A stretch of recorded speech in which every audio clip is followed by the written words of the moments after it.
Bonjour à tous, ravi de vous retrouver aujourd'hui où Eldorado est à Bois-de-Villers, près de Namur, où a débuté la saga d'Ego, une entreprise familiale qui est devenue un des leaders en matière de cuisine. Suivez-moi.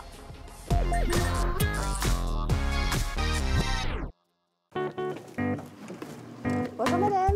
Je peux vous aider? J'ai rendez-vous avec Frédéric. Ok, je le préviens directement de votre arrivée. Merci beaucoup. Le groupe Ego compte 60 magasins, dont 10 à l'étranger. On parle de plus de 400 collaborateurs pour 16 000 cuisines et 3 000 placards, livrés en Belgique en 2018. J'ai hâte d'en savoir plus.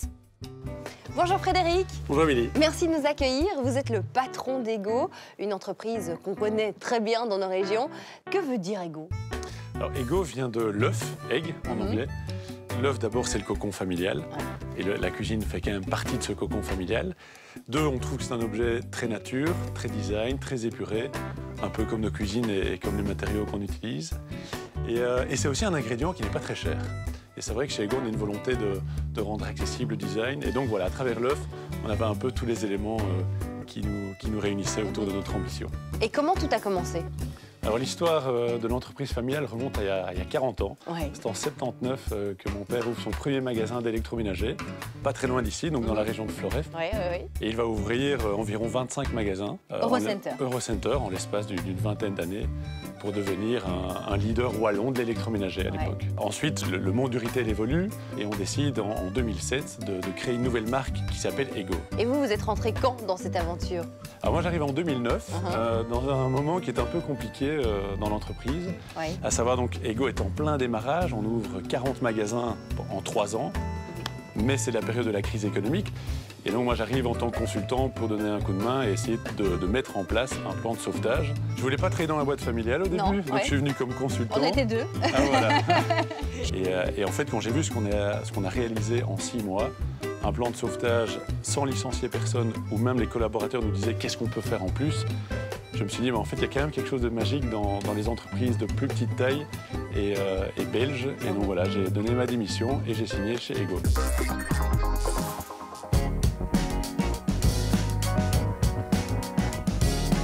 Nous sommes maintenant à Wavre, chez Ego, dans un des 50 magasins de Belgique. Je pars à la rencontre de Paul, directeur marketing, afin de mieux comprendre la cuisine interne de cette belle réussite wallonne.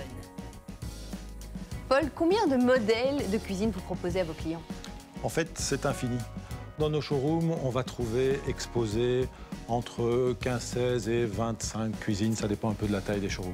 Au-delà de ça, c'est selon vos envies, la disposition de votre pièce, vos dimensions, vos besoins, et on fera votre cuisine. Alors, comment vous faites pour vous adapter aux dernières tendances? Alors, on source toutes les tendances de décoration en général, magazines très spécialisés, les réseaux sociaux, évidemment. On rejoint des grandes foires internationales comme Milan, comme Cologne. On va aussi chercher les tendances et notre bureau d'études collecte tout ça. Ce sont 3 jeunes femmes qui travaillent là, qui collectent et qui essayent de transformer ça dans une proposition pour la cuisine de monsieur et madame tout. Il faut savoir aussi qu'en Belgique, le Belge change de cuisine tous les 17 à 20 ans. Donc on a besoin quand même de modèles ou d'esthétique qui durent dans le temps. Donc on va dire intemporel, mais presque. Presque intemporel.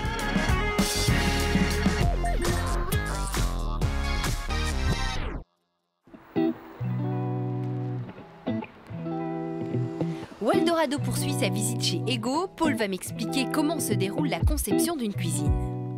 Sur base de vos mesures que vous nous aurez apportées, on va commencer à faire le tour du showroom ensemble, un petit peu sentir quels sont vos besoins, vos attentes, ce qui vous plaît dans une cuisine, ce que vous recherchez. Et puis, on va élaborer ensemble votre cuisine. Vous allez suivre tout ce processus sur un grand écran qui va vous permettre d'accompagner, en fait, de co-créer votre cuisine avec le spécialiste. D'accord. Et pour tout ce qui est choix de couleurs, de matériaux, ça se passe comment? On se retrouve ici, dans l'atelier plus technique, on va dire, où on va venir effectivement valider les choix qu'on aura pu regarder sur l'ordinateur, soit directement avec les échantillons, soit à l'aide de cet outil d'inspiration juste là. D'accord. Où sont fabriquées vos cuisines? Les meubles de cuisine sont fabriqués en Allemagne, chez un gros acteur industriel européen. Imaginez-vous une usine de plus d'1,2 km de long, très très automatisée, avec vraiment de la robotique de dernière génération. Donc cette usine va sortir de ses bancs de montage plus de 2500 cuisines par jour. Voilà, c'est vous dire le niveau de fabrication, d'industrialisation. Et imaginez-vous plus de 2500 cuisines différentes qui vont chacune aller chez des clients particuliers. Et donc, Ego vend en Belgique, au Luxembourg. Depuis peu en Hollande et en Espagne.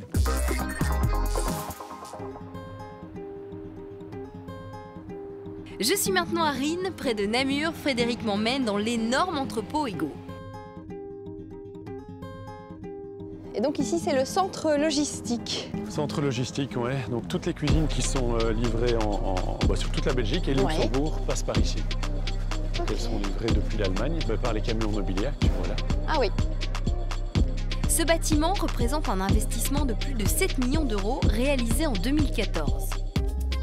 Bienvenue. Waouh! Ah ouais, quand même. Et Frédéric, pourquoi cet énorme investissement?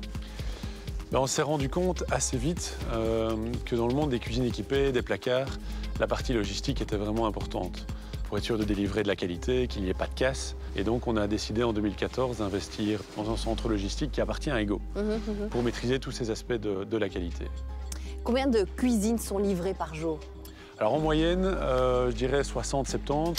Et dans les grosses journées, on monte à 100-110 cuisines par jour et des placards également. Il y a des périodes comme ça qui sont plus importantes que d'autres sur l'année pour vous? Ah oui, on a la chance d'avoir Batibo qui est une période de vente énorme.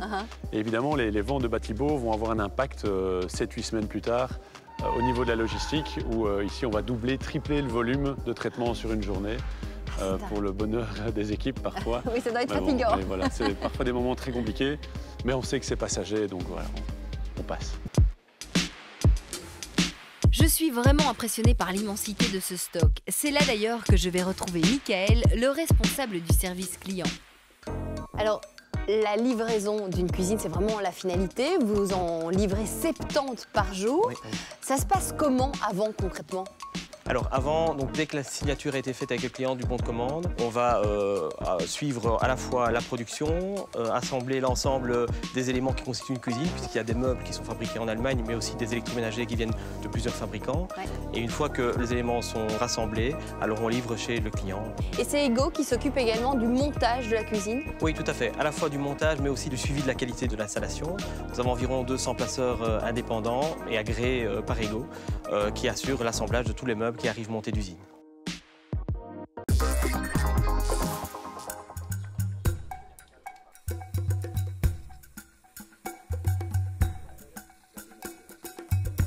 Frédéric, quand je vois le décor qu'il y a derrière nous, j'imagine qu'il y a un message là derrière. Oui, l'engagement d'Ego pour l'environnement et la nature est quelque chose qui vit dans l'entreprise depuis toujours. Et ça passe évidemment par des meubles qui sont issus de forêts qui sont gérés durablement. Ça passe par la suppression du plastique en magasin, des gobelets.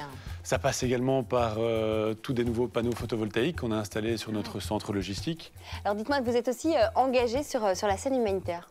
Oui, on a une fondation qui s'appelle ELEG. C'est une fondation qui est lancée et gérée par Ego et qui a un objectif, on n'en fait pas la pub d'habitude, mais qui est de promouvoir, de promouvoir en fait l'éducation au Sénégal. Très concrètement, la fondation Ego a créé une dizaine de classes dans un petit village et qui permet aujourd'hui d'offrir à tous des étudiants, des élèves, un parcours académique normal voilà, dans ce village. Et donc on continue, on emmène des collaborateurs là-bas régulièrement, chaque année, pour team building bien sûr, pour des formations, mais aussi pour de l'humanitaire.